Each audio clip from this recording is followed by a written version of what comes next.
Welcome, everybody. Howdy, and welcome to Gutter Live, episode 2, right? Episode And 2. let's rock and roll. Last week was a banger. Like, we came out with a bang, and shoot, we went, what, 2.5 Oh hours? man, Or it was something epic. crazy like that? It was a marathon. Yeah, it was a freaking marathon, but it was a ton of fun. So last week, quick recap. We're live, my man. We are live. Yeah. We sure are. Let's rock it. Oh, is that on your end? I think it yeah, is. that's on my end. Sorry, it's running. There we Looks go. fun. Yep.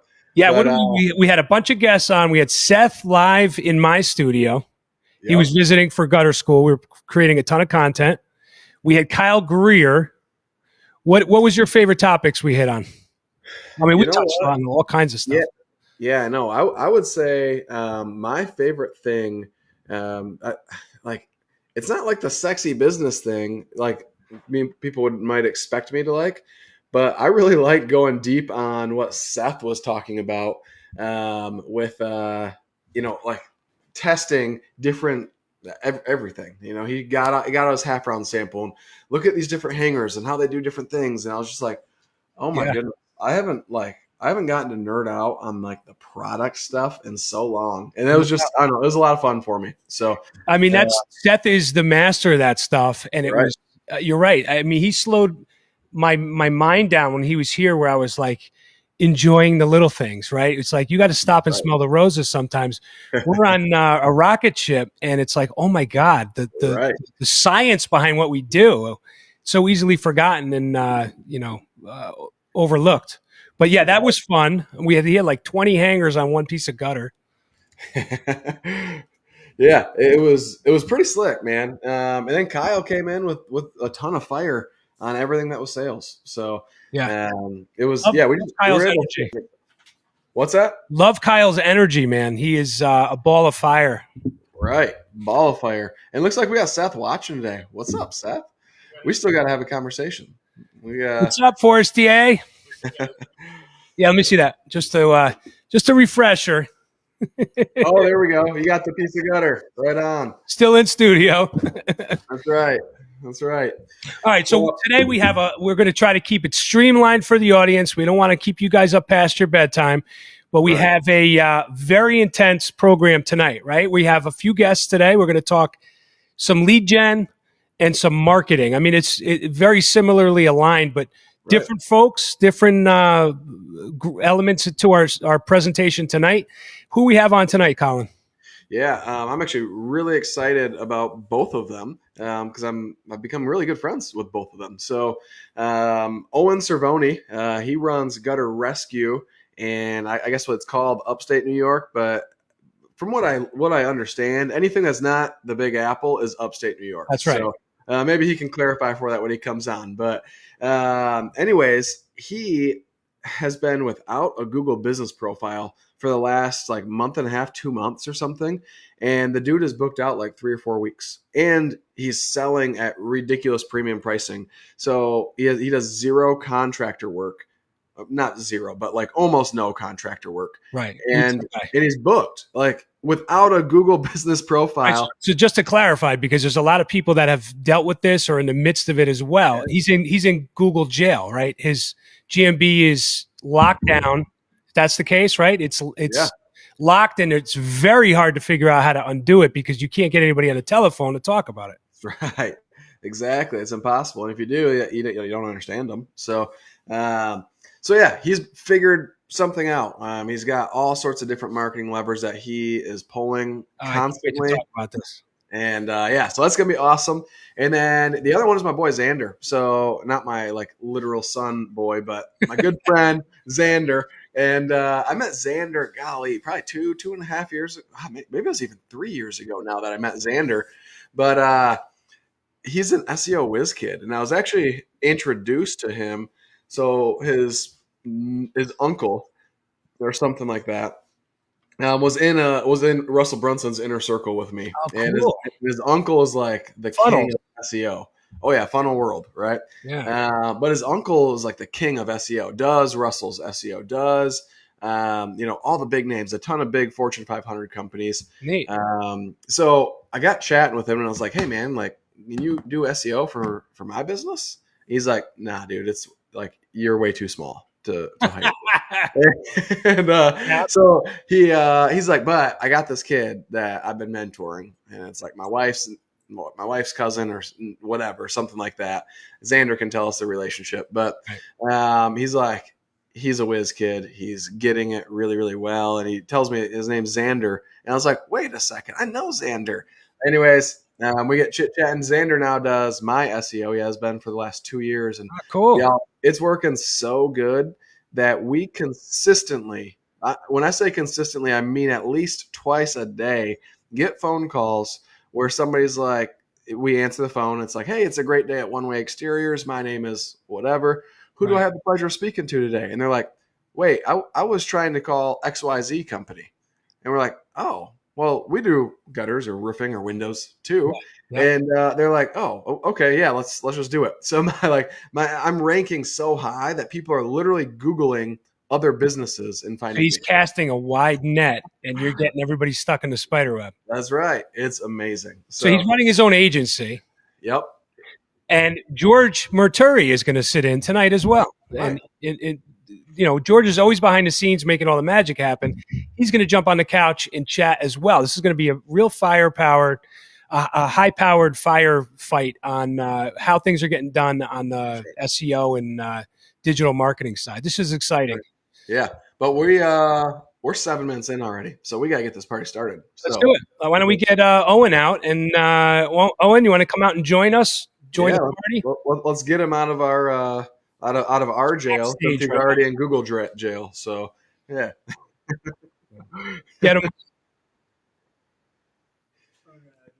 George is going to add you in, and here you are, my man. Here we go. Let's rock and roll. All right, there we go. Owen, how are you, man? Oh man, these last couple months have been crazy as far as like just trying to figure out lead gen and bringing in leads with my Google business down, because I would say Google is actually responsible for probably last year about, I would say 30 to 50% of my incoming leads. Right. So I had over 145 star reviews over the last 4 years of building my business, and I woke up one morning, looked at my email, and I had this message from Google. It was January 21st. And it was like, your Google My Page has been disabled, and I'm like, what? Crap! Right. Yeah. Anybody watching this live that's had this issue, drop it in the comments. A lot of people. I'm one of them. I could attest to the pain and misery of it, and it went on for months and months. Can you tell us? Let's talk about how it started. Do you know what you did that triggered this? I do. So at least I have a good idea. So when I initially started my business, I set my business location to my home address. Then I moved my location and shared an office with somebody and tried to move my Google address to that location, right? Which Google, for whatever reason, they rejected the move. So I had to move it back to my home. But all you did was change it in the profile, right? When you first set up, you verify. All you did was change the address. Is that correct? Yeah, all I did was change the address. Then I had to do a re-verification, and they wouldn't accept the verification because it was like one of them where you had to do a video from the street and catch all of this. But that didn't take. So they wouldn't. No, it didn't take. So I had to move my business back to my home address.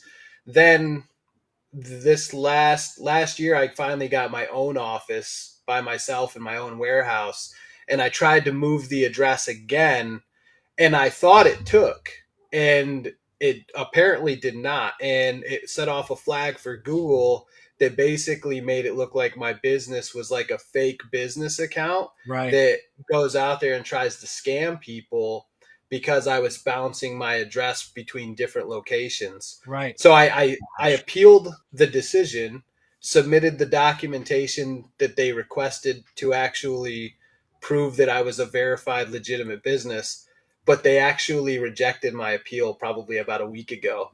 So there's no way for me to get that page back up, but I'm going to try to see if I can figure out how to merge that account with my new Google business account so that I can at least bring those reviews back.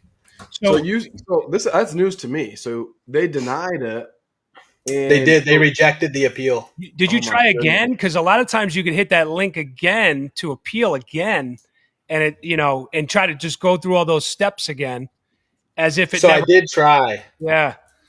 They didn't. So I tried to go through it, and they didn't even give me the option for another appeal. Sounds like it definitely is the address. I find the hardest part is not knowing what mistake was made. And a lot of guys will go in and they'll make 10 changes to their profile.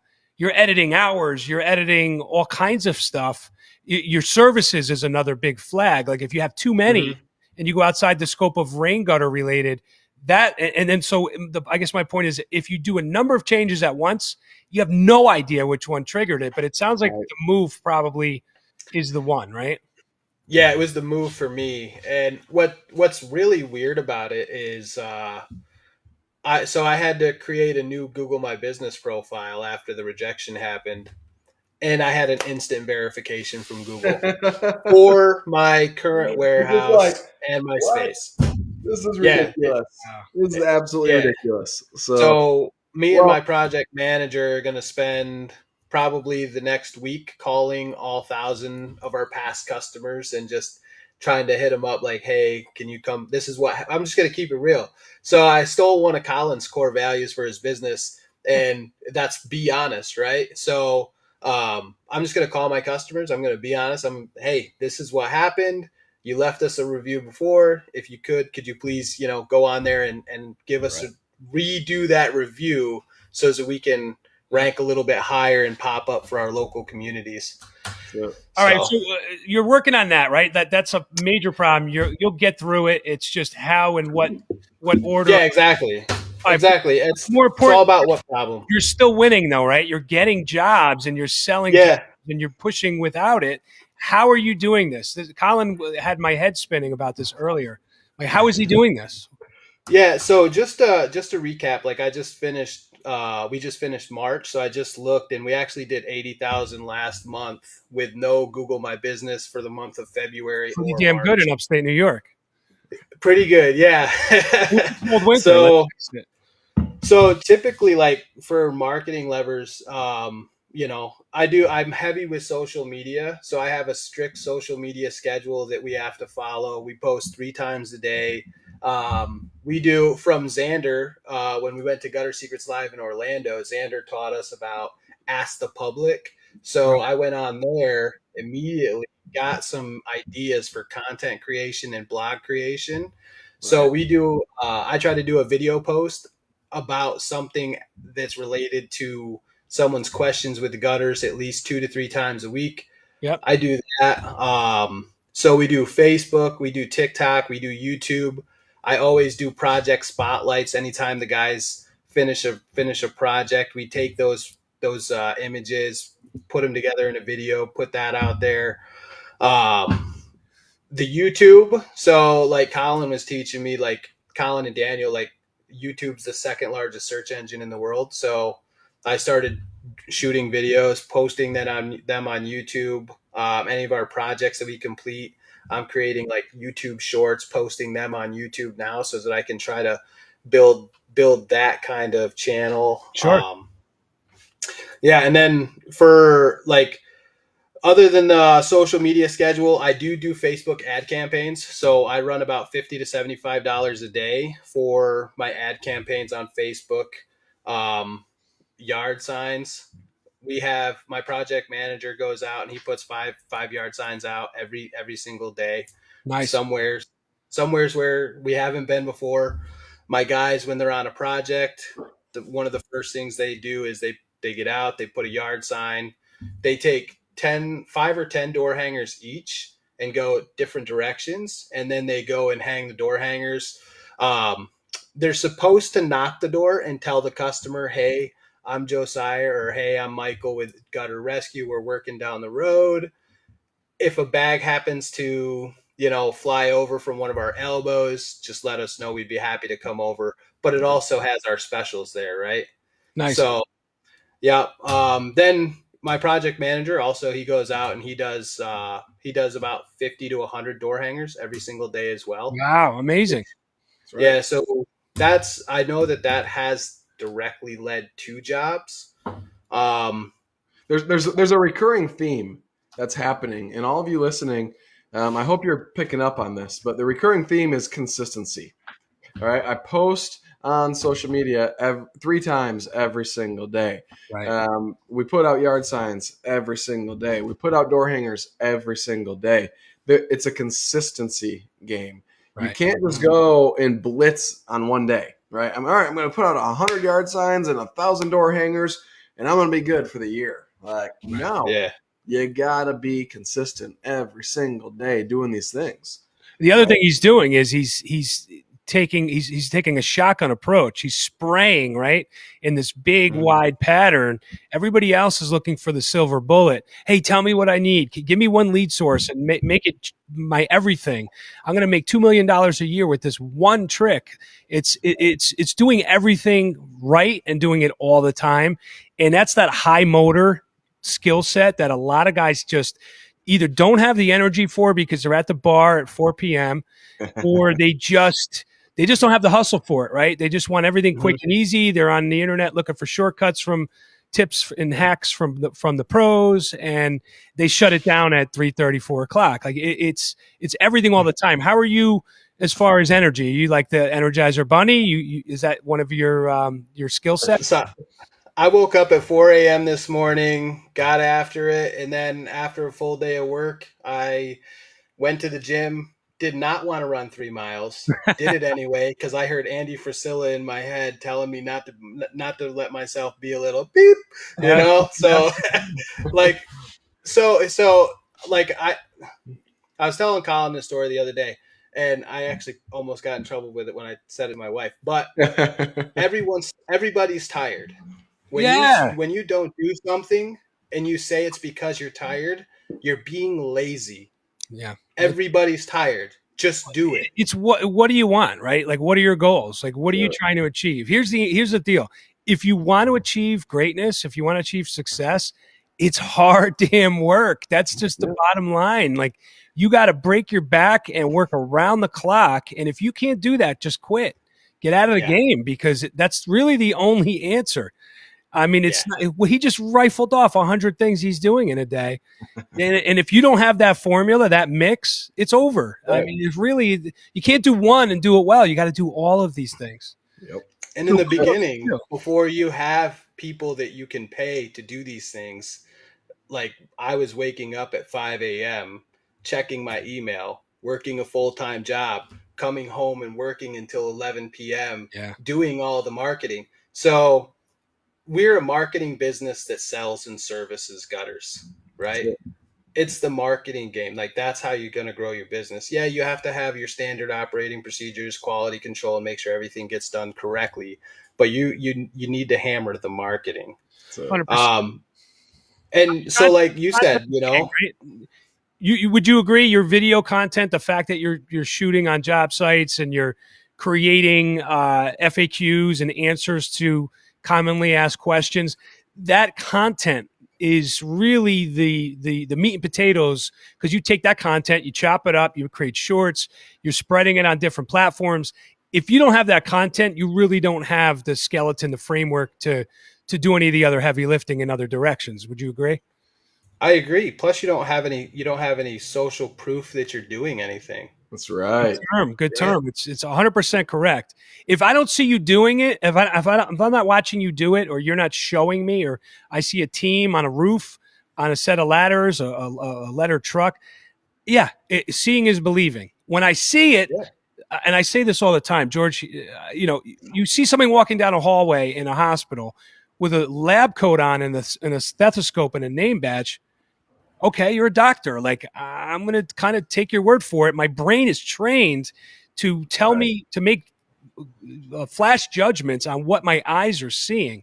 So if I see you doing it, you're probably my guy. I'm going to trust that you can take care of my project. Right. Mm-hmm. Yeah, like I think and that's where, you tie back into that Google page, right? Like you get them reviews from your customers. It provides social proof to the community that you're charging. What prices you're charging are fair market value. You're doing a good job, and everybody else has used your service. So why would I not trust this business? So, and it's not just one thing, right? You can't just go out and put out 100-yard signs or 1,000-yard signs, right?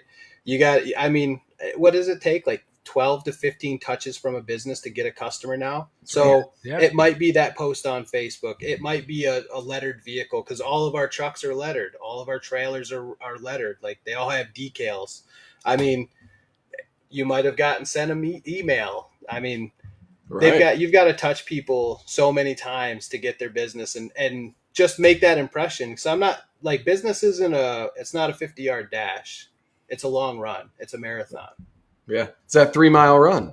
It's that 3-mile run when you don't want to do it and you feel dog tired and you want to give up. You got to keep grinding. That's it. That is. Tell you what, you're setting yourself up for success, because when you get back to your GMB, when that kicks back on, you're going to be doing all the other things correctly, and you're already gunned up. It's everything. You're setting yourself up for an amazing splashdown to, going back live on Google when all the other things are working, and that's back in action. Man, you're teed up for greatness. Yeah, like I just got the Google page back up 2 days ago, and we've already received five-star reviews in the last 3 days. So be careful, because I've heard horror stories of people getting inundated with reviews and Google being like, "Nope, see ya." So okay, space it out. Yeah, like, be strategic to only get maybe like 3 a day or something like that. Don't go and get like 50 in a day. So I think you're gaming on it. Yeah, that's right. Yep. So some other stuff that we do also that's more recent this year, after going to Orlando to the Gutter Secrets Live. What was the roofing gentleman's name? Brian Sargent. Brian Sargent. Yeah. So he talked a lot about home shows, and I didn't really push that in the past. But this year, like, I'm trying to do one home show every single weekend if I can. Nice. And yeah, it's like a sacrifice of time, but at that point, or as a vendor with a booth. As a vendor with a booth. Wow, that's intense. Yeah. So I mean, we've only done 2 so far, but off from both of them, we've already had sold jobs come off from these last 2 weeks. So that's a good point. If you're doing them weekly, right? You should have 1 or 2 jobs at a minimum that week, right? You should be able to walk away with a project or two, and man, that supplementing everything else you're doing, you should be able to pack a week. And if you're doing that weekly, which I think is a very intense, aggressive pace, but God bless you. I did a ton of them when I was younger. I admittedly don't do many locally. I can't even remember last time I did a local home show.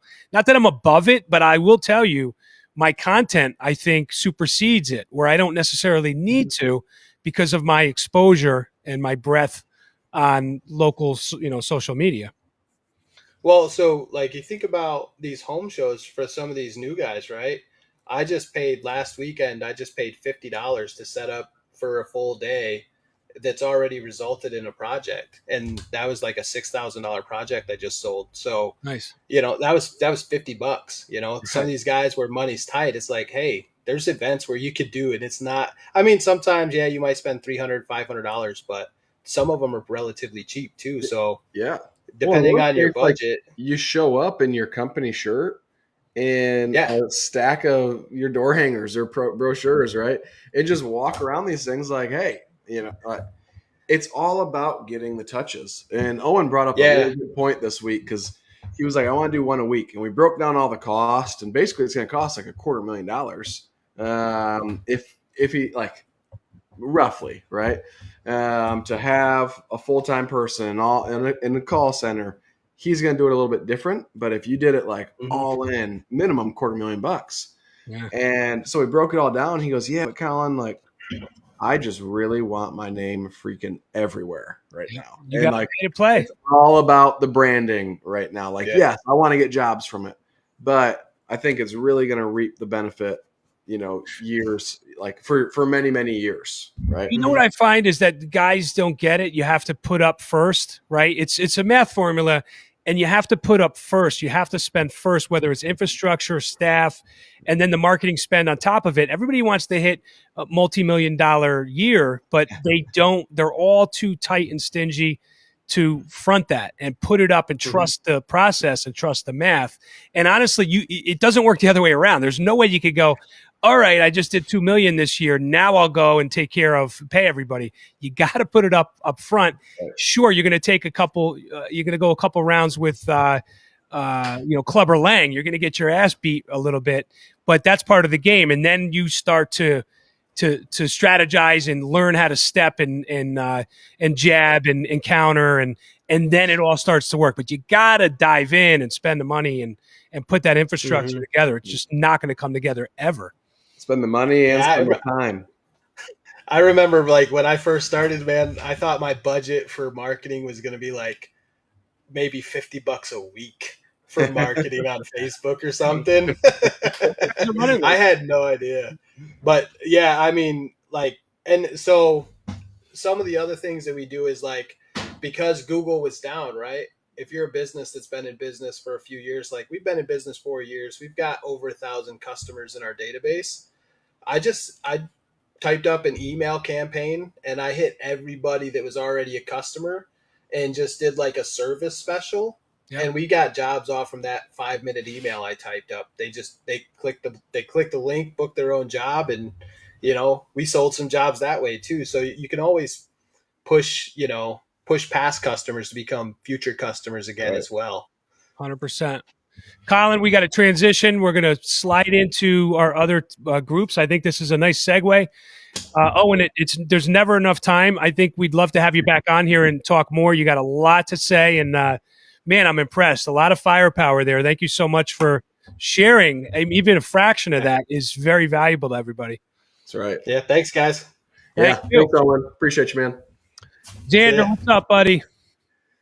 Look at that. That was a smooth transition. I haven't seen that before. What's up, guys? How are you? How you doing? Thanks for coming in. We're going to have George join us too. I think this is – what'd you guys think of that? Owen, man, he's got a lot to say, and impressive. He's doing all the right things. It's all the stuff I'm doing. I do a little over $2 million in gutters alone, and then I have a drainage business that shares a lot of the clients. But I know that that's the formula because I'm working the same game, and – it's not for the weak of heart, but it's the right answer. This guy here, George, by the way, George, a lot of you guys know George at home. He's an integral part of the business here. I think you and Zander are going to have a great conversation. Right. I think we're going to just take a back seat to this, and they're just going to nerd out, and everybody's minds are going to be blown. So, Zander, tell us about yourself. Yeah. So, let's see. I started doing SEO and web design when I was 18. Went full time just a couple years ago. Some personal stuff about me. I love Jesus. I love outdoors stuff. Anything to do outdoors, camping, dirt biking, snowboarding, anything. Nice. I'm in for it. I get married the end of this month. Congrats. Really excited about that. So, to an awesome woman. Woman. I got the pleasure to meet her down in Orlando. She's amazing. Nice. Yeah, she's awesome. So, that's a little bit about me. That's awesome. Yep. Similar story myself, making websites since 14, HTML, learning that. It was way different back then, but, you keep up with these new things that's going on, Yeah, 100%. That's right. Yeah. So, let's talk marketing. You just hit the nail on the head, George. Mm-hmm. Everything moves so fast. Technology's ever changing. With Elementor and stuff that, is more of like a WYSIWYG. You don't need to know HTML. You could just kind of plug and play and make things happen fast, drag and drop. There's so many tools at hand. What are you guys, what do you find is the most valuable? I mean, coming off the conversation with Owen, what do you think is the highest priority, Zander, for a company that's doing what we're doing? Yeah. So, are you talking about in the terms of SEO and the online space? Yeah, digital tools and leveraging them to make the phone ring. Yeah. So for websites, for an SEO lens, we use WordPress. WordPress is by far the best platform for SEO. You can touch a lot on the back end. You got a lot more access to things. There's this huge pool of leads every day that go to Google to find your services. And the only reason why they're not buying from you is because you're not on page one to be seen. They can't buy from you if they don't know who you are, and they don't know, they just can't buy from you if you aren't there to be seen. So there's a couple different topics that I can talk about that are very important for an SEO campaign. I'll kind of let George go and like answer your question there. Yeah, I mean, there's so many things that's even in the back end where it's like sitemaps to local city pages. The city pages is really the secret to all of it. Yep. Because depending where you are with your phone, mm-hmm. It's going to pull up those pages. I mean, you can have one page with 20 cities in it, but you're not going to rank as well as somebody that's specific to that one town. So it's interesting how Google crawls and displays what's on their search engine. Yep. So, I mean, the main things that a gutter company is going to need on their website is your service pages spread out on their own specific pages, and then your city pages, like George just mentioned. Yeah. George, how many sites are you managing right now? I think between 6 and 10. So 6 that are locked in that are getting updated daily. And then the other 4 just adding some love, maybe once a week, every couple of weeks. But every day we're always adding something new, looking for, what's the newest thing out there. There's a lot of plugins and WYSIWYGs, but you can do, everything really yourself from WordPress, right? You can add in the alt text, the captions. We find that even grabbing like a town hall photo of your local town, the town hall that's in there, and putting it on the city page even helps because there's all this, metadata that's embedded into the picture. So it gets pretty nerdy, but it's it gets so nerdy like that. Yeah. Those images, it's so crazy to me. Yeah. What was it? Pokemon Go just sold for 3.5 billion or something because of all that picture data from. I've never played the game, but I read into this, and it's like people were taking pictures all over the world to capture these Pokemon. Yeah. And so all of that data right was basically purchased. Yeah, and they removed the overlays probably, and then there you go, and you got the whole city. That's right. Yeah. It's just insane mapping how much money data is worth. And so it makes sense that Google would rank something like that higher. For us in my city, like there's a car ferry that goes across Lake Michigan, right? And that's like the epitome of Ludington. So I think we have a picture of that on my Ludington page. It's funny because I'll visit some websites of, let's say somebody, pays somebody for SEO or pays to build a website. And it's heartbreaking sometimes because they're missing the key. And the key is the city pages. And when I say city pages, some people just say, oh, I have a city page, Stamford, Connecticut, but it's not just that. It's gutter cleaning, Stamford, Connecticut. It's gutter installation, Stamford, Connecticut. It's gutter guards, Stamford, Connecticut. It's got to be keyword rich. Yeah. That entire page should be tailored around that specific city. Everything about the page should be specific to that city. Correct. Right? Yeah. I mean, there is some good stuff that, AI is bringing to the table with, chatbots. We have we use a Nice Job that brings the reviews to our homepage, so they can see reviews in real time, let them know that we're real and we have customers. And so there's these nice widgets that you can add in to your webpage to kind of make it stand out from the rest. I mean, how are you guys? Let's talk funnels, because I know that the Russell Branson background and stuff. Are you using funnels? I mean, Colin's B2B. I'm B2B. So we're sort of different, right? In the sense that we have to look at things with 2 pairs of glasses. We have our B2B business, and then we have our businesses, and then we have our local home services companies. But you could run funnels. You could use funnels to capture homeowners if you're using the right clickbait, right? If you dangle in the right carrot for them to chomp at, you could drop them in a funnel and very effectively turn that into a lead in a sales appointment. Are you doing stuff like that, Zander? So we don't do anything with funnels yet. You in ClickFunnels 2.0, they now have a feature where you can add blogs. Before they didn't. Blogs is SEO. That's what SEO is. So you can SEO funnels now, but we just right now we're just on WordPress, but funnels are better for ads because and then your traditional website is what should be SEO'd.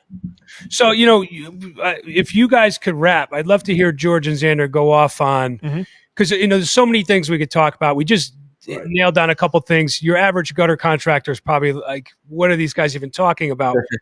So, it's like you got your baseline and then you start really getting specific on stuff. But for the guys that are just trying to like break out of the box and get things popping for themselves, a lot of guys, don't even have a landing page or a GoDaddy 2-page website. They're just like, where do I start? Things are changing so fast. What do you think are like the biggest axe chops that they could, whack away with to try to get things kicked off? When we say a website, okay, well, what do I need for a website? How many pages? I mean, what should I be shooting for? What do you guys think is a good strategy for somebody that's trying to jump off the porch and get this going? Yeah, so I think someone that's first starting out is if they don't have a website, that's step one. And then what goes into basically the basics of what they're going to need for a website is the home page, the home landing page, and then the about page. We always add those in. And then you want your service pages. You don't want all your services on one page, but you want your services spread out to their own specific pages. And then just to start out, you need at least one city page. So take a little bit of time instead of shooting from the hip. Figure out what city you have the most opportunity in, and then start the SEO campaign there, and then build that city page for that city, and then obviously have your contact pages. So that's really the start of what they are going to need to get that SEO campaign going. Yeah, nice. Well said. And it's really an investment too. A lot of people just think of it's like hit and run. I got the website up. That's all I need. I got to wait cheap, $800 or $1,500, whatever it is, depending on design. But it's really an investment. And, I would tell people commit to 500, commit to 1,000, commit to, if you're in a metro area, commit to more, because there's so much you can do and have that conversation. And, get updates, hopefully getting updates and what's going on with the website. But there's so much work to be had. There's spots that fill out forms that can drive you crazy. You could put captures on there, from these SEO pages that could really compete with other people who search. Go into the town that you want to be in, search and type in gutters near me and see who's ranking. You know what? The way I think the analogy, or one analogy, would be good for people at home to hear and kind of take with them.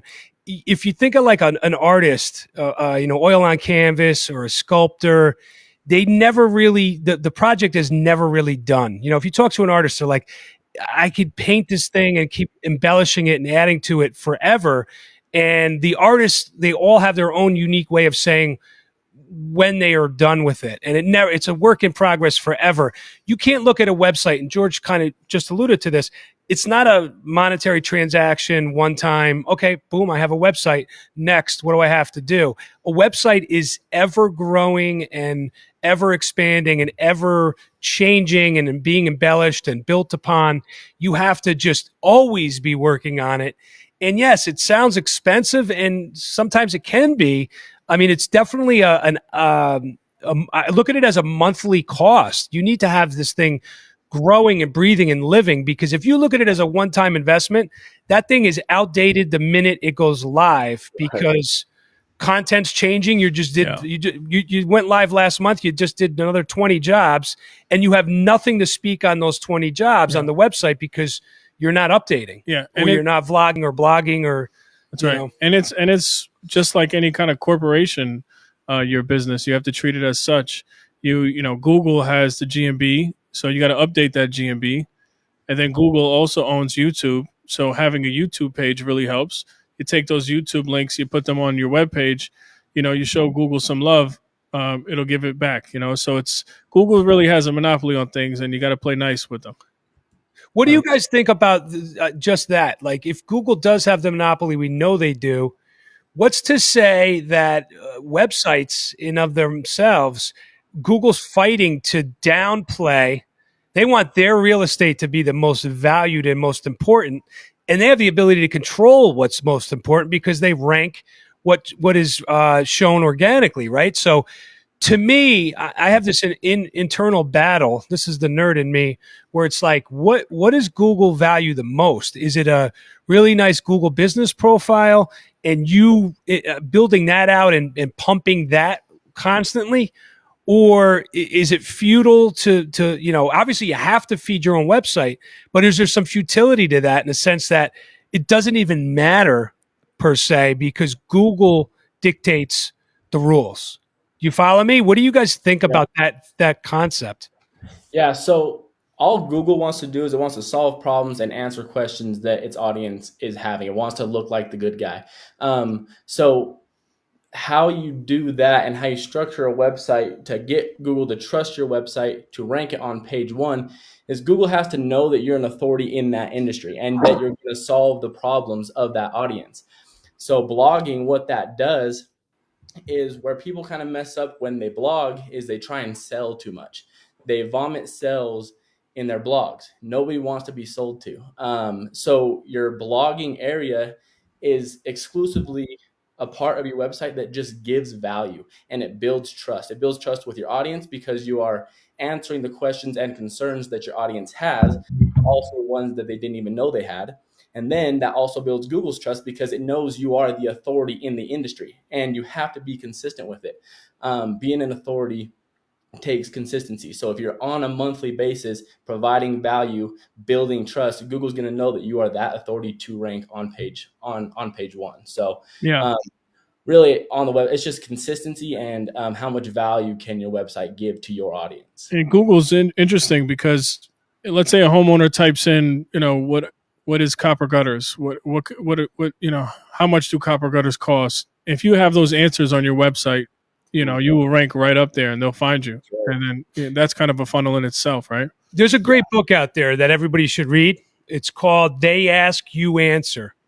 Marcus Sheridan is the author, and it's phenomenal. And just the premise of the book, Marcus Sheridan was a contractor just like we are, and he was doing pools and spas.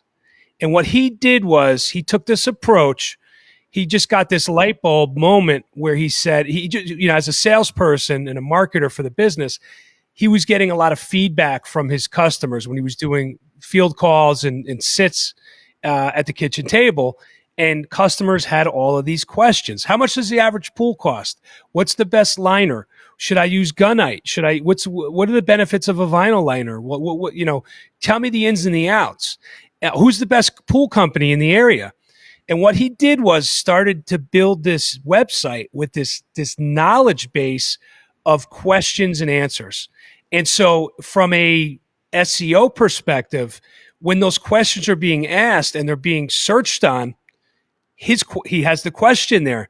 So the question in of itself is the keyword, and then it hits on his website, and then he gives and what he did was he took this very, very diplomatic approach to answering. He took himself out of the equation. He wasn't, like you said, he wasn't trying to hard sell and vomit, I'm the guy. In fact, he would create a list of all his local competitors, and he would be on the list, but he would really take a dogmatic, fair approach on who are the other contractors out there that are worth going to talk to. And guess what he found out? Not only was he like top dog locally and people loved his honesty and the fact that he was saying, hey, we're great, but here's some other good guys. The fact that he was willing to like put his competition on give him a front seat. The consumer saw right through it and said, you know what though? We want to buy from you.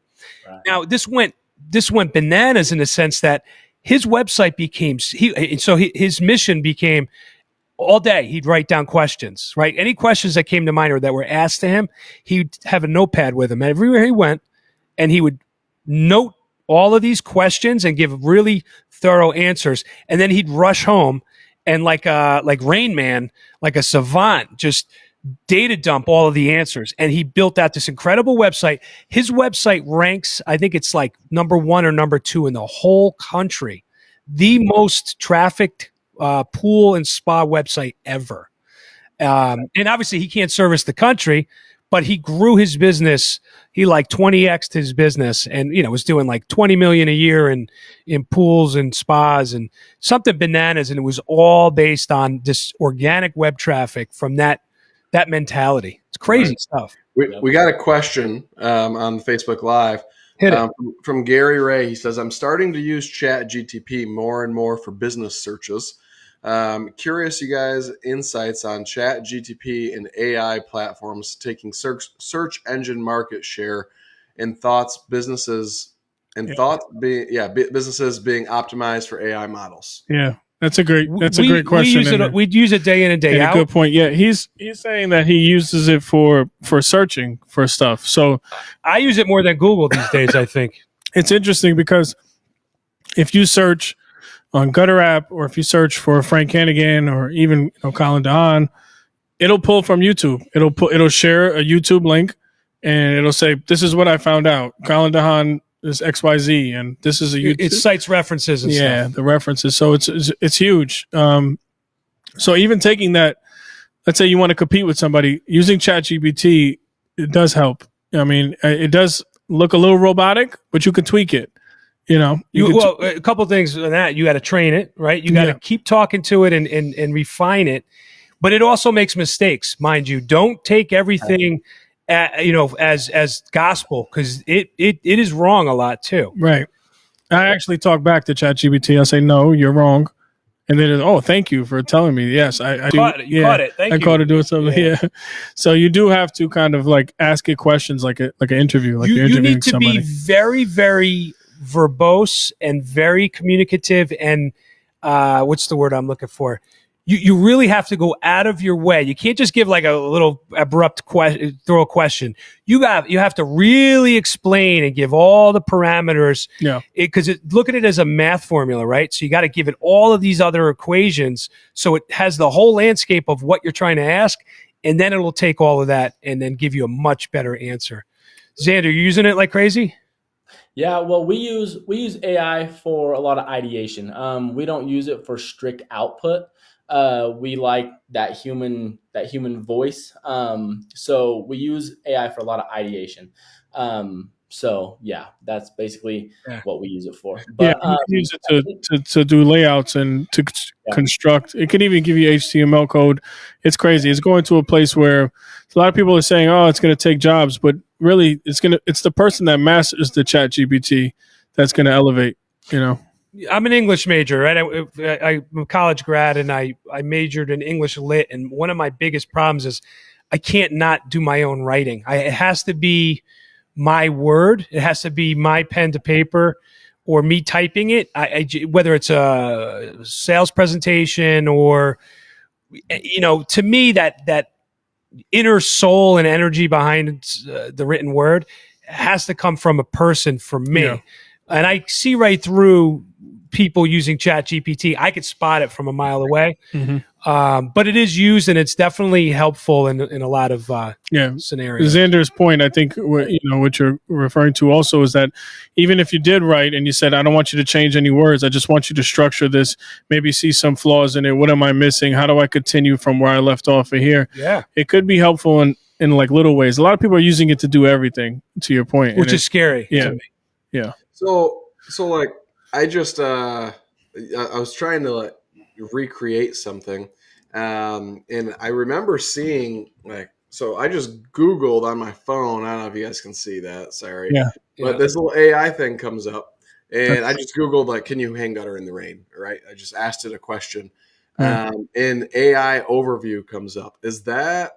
So I'm a big dummy when it comes to that. Comes up a lot actually now. So there's a couple options, and I think you've heard about the China AI, and now Elon has his own AI. Everybody's coming out with their AI, so they're kind of making each other stronger in a sense where you can go to overview, you can go to deep think, you can go. There's different modes on ChatGPT.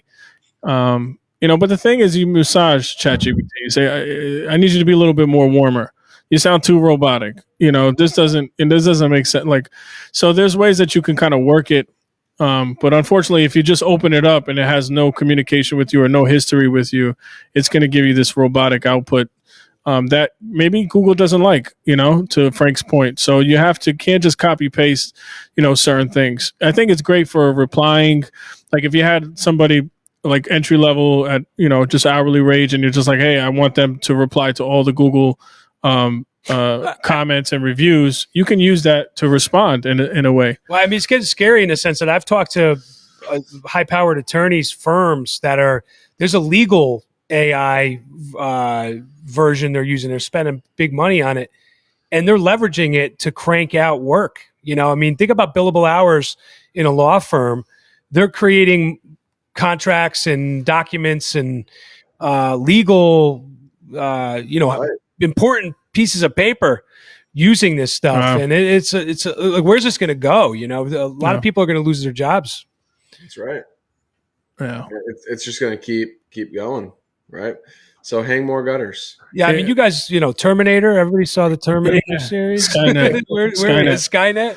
Have you guys seen those robots though that'll lay shingles and stuff? Like, yes, that's I crazy don't stuff. know. Like it's getting pretty crazy. I don't know about on a 12 pitch, but like on a low slope. That might be. Can you hang gutters in the rain? That might be an issue with that one. Yeah, that's right. It's interesting though, because you can take a link from a competitor's website, drop it in ChatGPT, and say, what are the keywords that I'm missing? So, that's a little game there. It's like, it's really like you say Terminator, it really makes you like a cyborg in a way where it's like, it can give you like bachelor degree education. Sure, you don't have you're not seasoned enough, but it can give you, it helps. It definitely helps, especially if you're just starting out. I would definitely leverage, ChatGPT, but, look on YouTube tutorials. There's prompts that you can give it that helps it. The prompts is really the secret to all of it, prompting it. Yep. So Zander, what are you doing? How many different things are you touching for Colin? I mean, Colin's got a lot of pans in the fire like we do. Yeah, so we do SEO for his one-way exterior site. We have 2 campaigns going on right now. One tailored around roofing, and then one tailored around guttering. So we got 2 separate campaigns going on targeting those 2 services. Yeah. And who's an ideal client for you? Are you taking on business, and who's a good fit for you out there? Yeah, so we typically do SEO for businesses doing at least $500,000 a year minimum, and then we do it for any industry. So yeah, gutters for sure. Cool. And what do you say? You've got a handful of gutter guys right now, right? 3, 4. Yeah. Well, let's see, 3 now. Yeah, three gutter companies. Yeah. So. Yeah, and be careful who you hire out there. You want somebody that kind of knows our business, right? You definitely don't want to bring somebody in that it comes from a different space. They need to know home improvement, different buzzwords, keywords.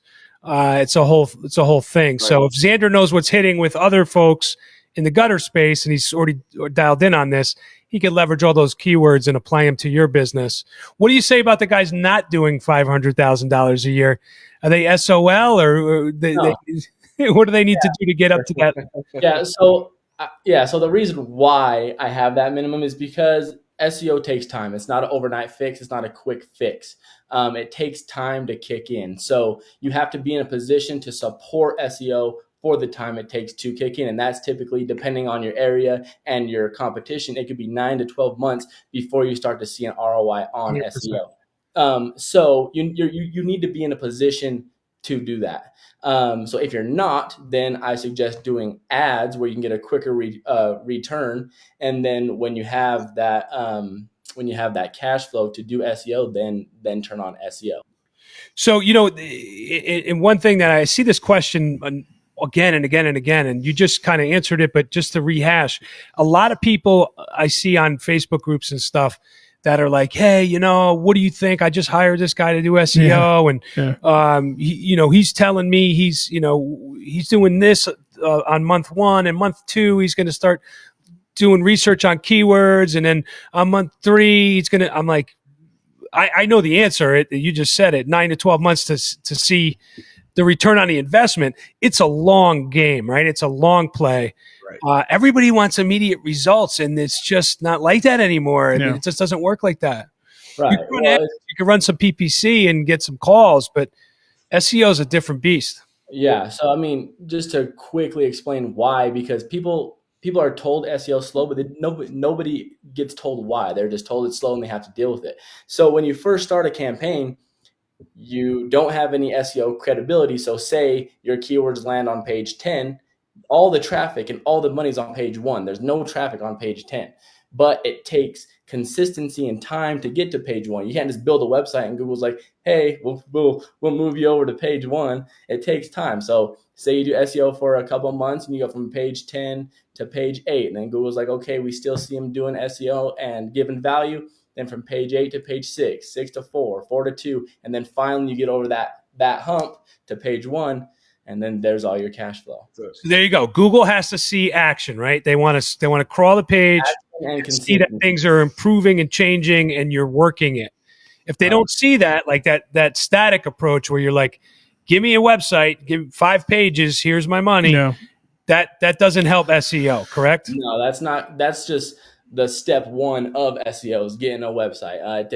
It takes time and consistency to build that trust with Google. So the funny thing, is that there's people out there that's, why pay that? I got this. I got the plug for this. I could do this. I go overseas, go on Fiverr, go.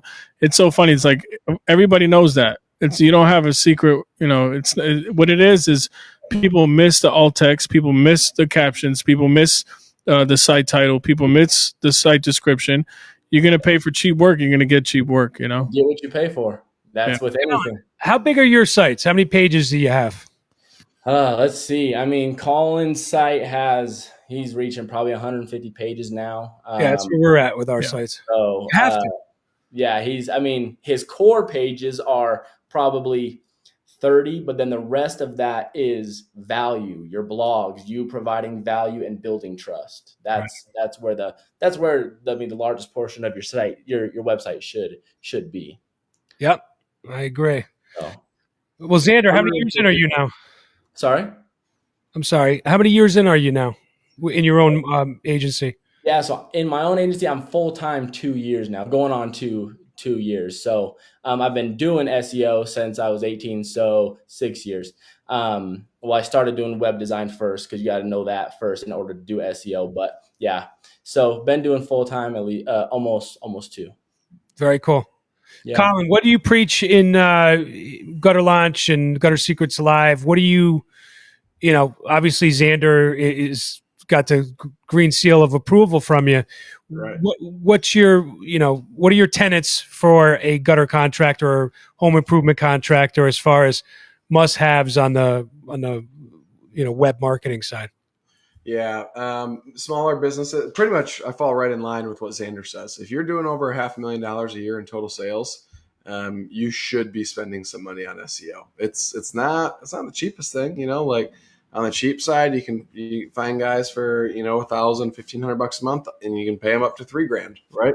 Mm-hmm. And depending on what you're getting, you can pay more than that, I'm sure, right? But yeah, so I just gotta say, scale that with your business, right? If you're doing $2 million a year, okay, cool. Let's maybe spend like $2,500 a month on SEO. If you're doing $3 million a year, maybe a little bit more, right? Like let's own our territory so that other people can't infiltrate, because if you stop, like I'll tell you, I think when I was probably around the 2 million mark in total revenue, I brought it in house.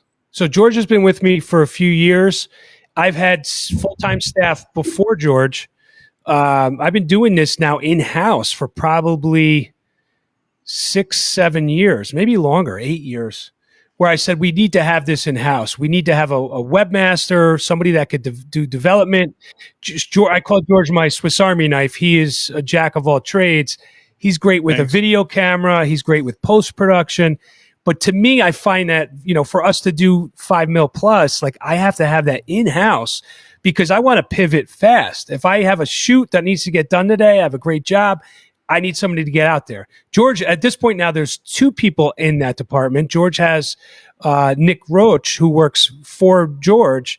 And that's how evolved this has gotten in our business, where I value it so much. I know how important it is to my my everything here, that I've carved out full-time salaries for that. And I spent a lot of money in that realm. I mean, and then George has tools, right? He's got development tools, and he's got shareware. George, I mean, how many different pieces of software are you running right now? Yeah.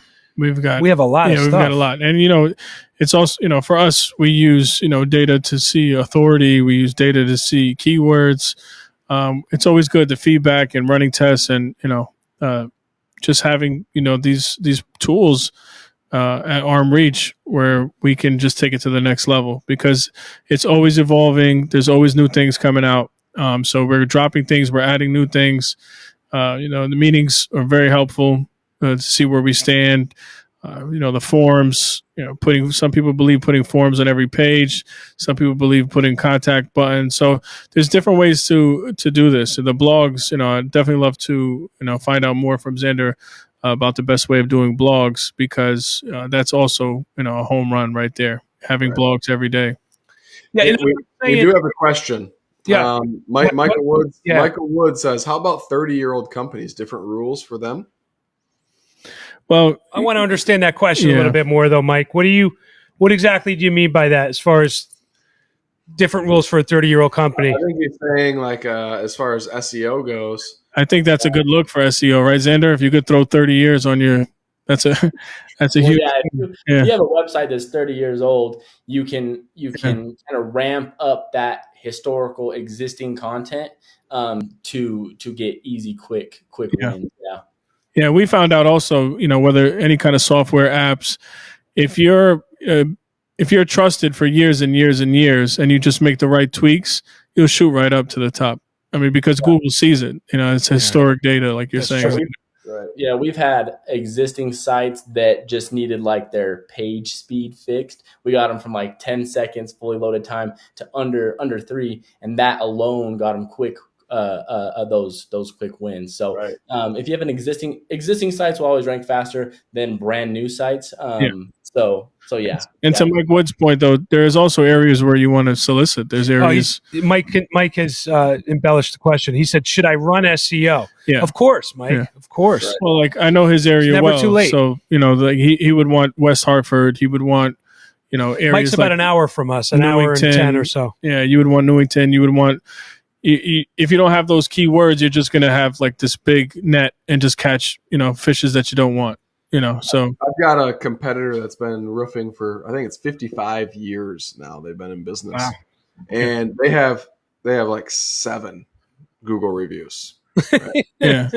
7. And they're not watching this right now. Sons of guns. No, they're not watching, right? But these sons of guns still rank super well. And their website is garbage. I don't understand that. It's crazy. And it's just man, oh man. And yeah, I mean, we run into them all the time. It's just gosh, well, I had the chance to buy it and I wish I would have, but there's layers to and complexities, in the sense that in high population areas where there's a ton of competition, it's a different program. The SEO game is different than when you are a little bit more rural and spread out, and you're a new guy. You could overcome the guy that has a 50-year-old website if you have your game down. But I think there's layers of complexity on strategy for this stuff, depending on, how much competition and how close. Because if you look at a map, right, there's another huge Google piece of real estate is the map. That thing's covered in pins. Yeah. It's a whole different strategy. It's a different. That was one of my favorite things about the old GMB app is they would actually, what is it called? I want to say geofence, but that's wrong. But they knew where you were taking that picture, because you could take pictures right in the app, and then that would boost your. That's why Owen was saying with the GMB, they want that video evidence. They know where that device is when you're shooting that camera. Yeah, 100%. Right. It's tagged with that longitude and latitude, the photo ID. That's they know you're not on Bora Bora. They know you're where you say you are. Right. Crazy. Exactly. I know. It's wild. So it's crazy that Owen got, that they said, no, you're not verified. Right. When it's no, I'm here. I'm at the address. So weird. And they do some funny stuff. They'll take, they're glitchy though. Yeah, they do weird stuff. Remove reviews. I mean, did you guys suffer from that too? Did you go through that? You guys probably both had we lost like 20%. Yeah. On we have like 5 GMBs, depends on what company we're talking about, but we lost like 25% of our reviews overnight, and we're like, what the hell? And then they slowly came back, thank God. But you know, look, at the end of the day, we're handcuffed, right? We're victim to whatever they want to impose on us, whether it's freeze you unjustifiably or what have you. It's just take the abuse, and you better have, to the point, right? You better be doing a number of things, because if you're only reliant on one and that gets taken away from you, it's game over. You're screwed. Right. Yep. Yeah.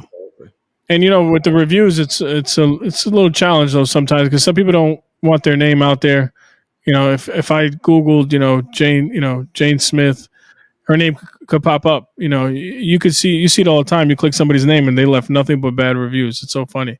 You know, it's like bad review here, bad review there, bad review there. They live to give that 1 star. It is a good hustle and a good trick, and that's also would be a good tip for somebody on getting the reviews. I think when you close them out, it's probably the best time to get the review. For sure, 100%. All right. So in summary, I mean, Zander, first of all, thanks for inciting your wisdom on this conversation.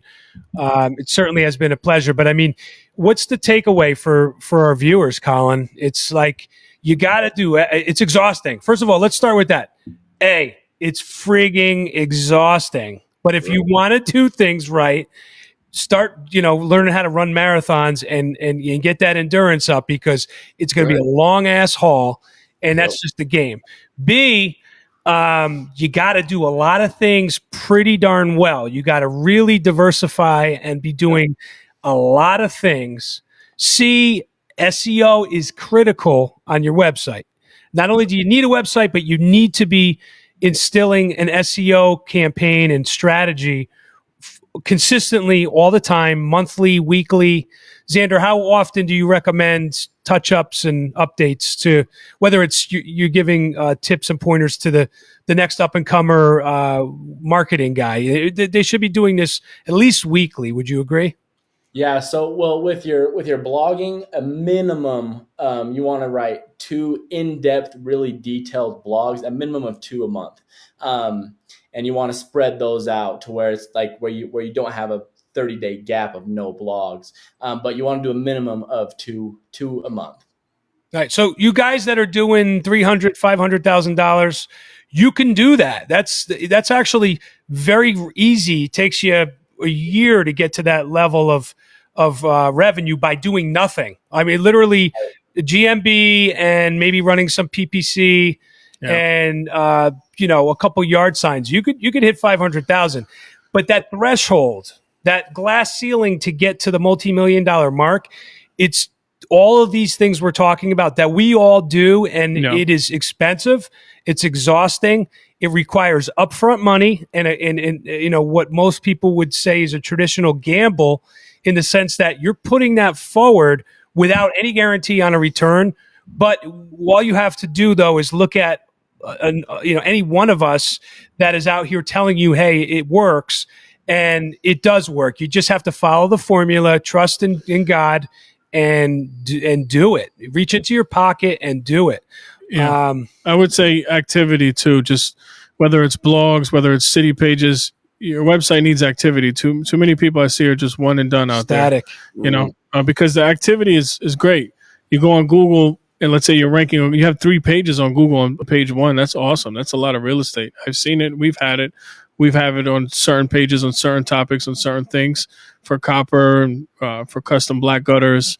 You see custom black gutter here, then you see K-style gutter here in black, and you're competing against yourself at some point the more pages you have. So it's great. Taking a lot of real estate. Last thing I'll say, and I think Colin will support me, but Colin, everybody sees Colin all over the place. He's all over video.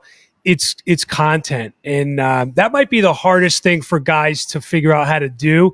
Either they're camera shy, or they're modest, or they just don't have the time or the energy to put into that.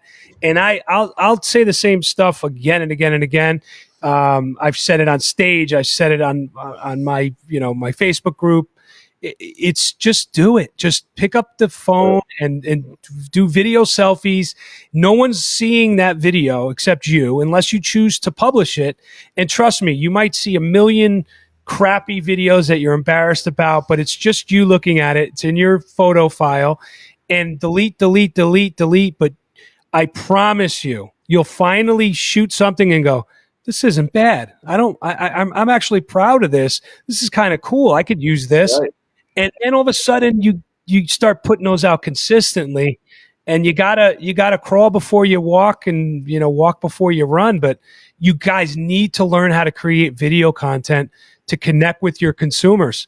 Everywhere I go when I'm selling for my businesses, they say, I see you on TV, I see you on YouTube, and that gets me the sale every time. And Colin, really you could easily take perceived value. That's it. It's just perceived value. The more they see you, the higher they value you, and that's it. That's why it's so important. You could easily take one of your Instagram reels and just push it as an ad. Easily, 100%. It probably does. Yeah. And that's great. That's great right there. And you just shot it right from your phone. Colin, what's your recommendation on guys, popping a cherry and oh my goodness, just do it. Go live. You want to really commit to it, just go live. Yeah. Right. It doesn't so that is one of my favorite things. My live videos get way more views and interaction than if I were to record something 15 times, get it perfect, then post it on my Facebook or whatever. Yeah. Going live, you get a ton more interaction, and Facebook likes it, so they'll pump it out. Right? YouTube loves it. Yeah, but how do you guys one time on insecurity? What's your recommendation on how to get over your fear or your insecurity on? You want to know my real advice? Don't be a little bitch. That's it. You think you're the toughest gutter dude in the world, but you won't put your face on camera? Come on. Right? It's not that hard, right? I got this huge long hair. I don't love it, right? My wife does, so I keep it. But I have to brush my hair. You know how feminine I feel doing that, right? So yeah, I've gotten chunky. Okay, I watch myself on camera and I'm like, dang it, I gotta start working out again. I gotta do something. I don't look like Zander or whatever, and it's like, man. I could sit there and nitpick myself and be all but you know what? We help more people than we hurt by posting this stuff, right? It works, guys. It works. That's it. So, good advice. Good advice. All right. Well, I think tonight was a great show. I think we hit it hard with some real good focused content. What do you say, Colin? I mean, super thank you to our guests tonight. Yeah. You guys were awesome. Yes, thank you all. Do you want to bring Owen back in to say goodbye? Yeah, pop him in. Yeah, let me get him. Pop him in real quick.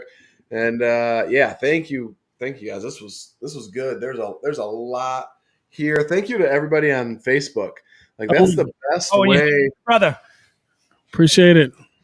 Yeah. Thanks for helping me tough, Owen. You were amazing today. Yeah. Thanks, guys. Yeah. I like his logo. That looks cool.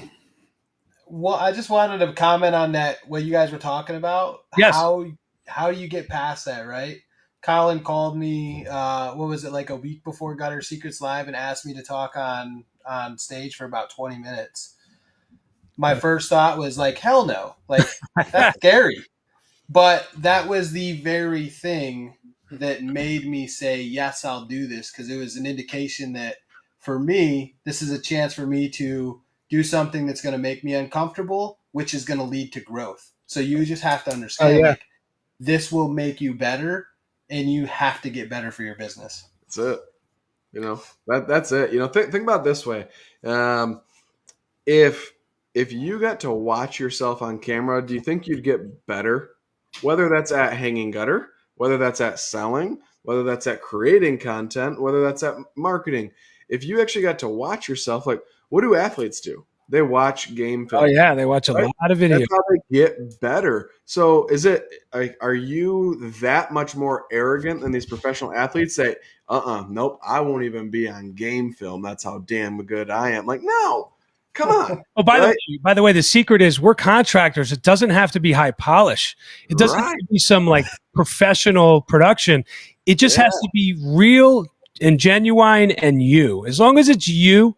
I mean, if you have a little humor you could inject, great. That's helpful. Right. But just be you and just show a damn gutter or show a truck or just do the damn thing and everything's going to go just fine. Trust me. People love authenticity. That's right. People love authenticity. Yeah. All right. So Colin and I are going to be crafting up our next presentation for next Thursday. We have some great ideas on what we're going to do and attack. And we'll be back at you guys next Thursday night. Thanks for tuning in. This is going to be slowly but surely transitioning over where, Colin? Where are we taking this thing? Into the GutterApp only. What did we say? We're doing this month live on Facebook and then come May 1st? Is that that's it? That's the goal. Yeah, we're trying to build a little steam here, get a little audience, tease you guys, and then bigger and better inside GutterApp. Right. So get the GutterApp. That's Frank's baby. So download it. Frank and George's. So download the GutterApp. It's free. I started using it. I like it. It's pretty slick. So it's only going to get better. That's the cool part. So get your techs on it. Get your sales reps on it. GutterApp. Oh, Colin, stop with the hard sell. And it's free. Yeah, I'm telling now. It's free. It's it. This is no sale involved. Community service. Yep. All right, guys. Cool. Kick some butt. Win bigly, y'all. Good night. See ya.